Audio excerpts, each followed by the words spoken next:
All right, so number 52, electric vehicles.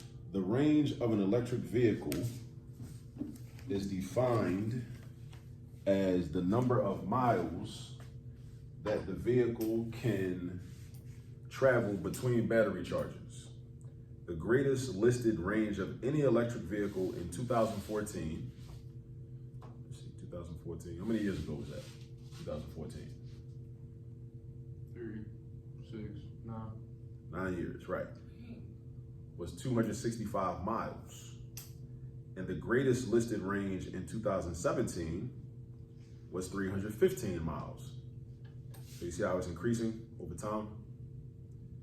What is the percent increase? So it tells you the actual mileage increase, but we want to figure out the percent increase, since percentages help us to quantify data in more succinct and concise ways, right? Because yeah, 315 is more than 265, we know that, but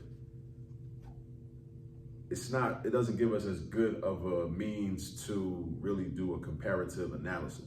So that's why percentages come in handy, because they enable us to do that. So it says percent increase, so that's the buzz term.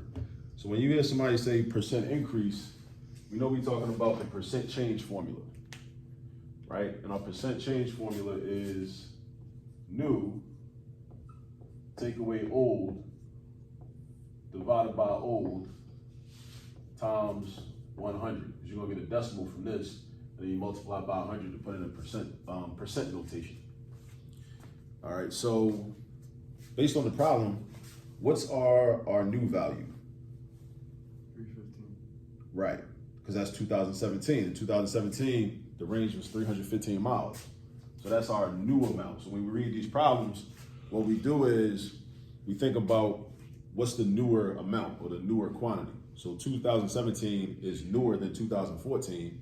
So therefore the range that corresponds to 2017 is the new amount.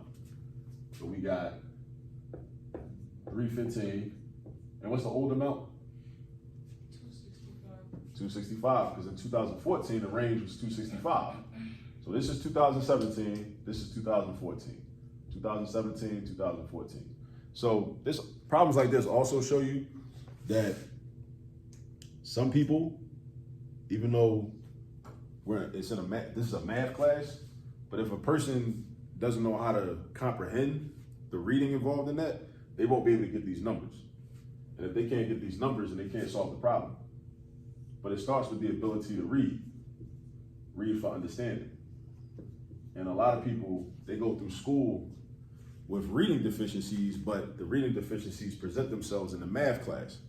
But then people don't realize, like, they think it's a math issue, but a lot of times it's not even a math issue, it's really a reading issue. But math gets like thrown under the bus because it happened in a math class. But anyway, now we got our formula set up. So what's 315 take away 265?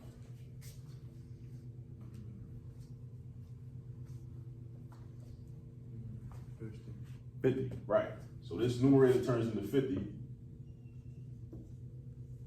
And then the denominator is still 265. So that's times 100. So somebody divide that. 50 divided by 265. 0.18869, so 0.18. That makes sense, yeah, 0.18. But round it out to another decimal, please. You said 0.188? Yeah, 0.9. I mean 0.19. Well, no, add another decimal value. So I want three values after the decimal point. 0.188. What comes after that 8? 6.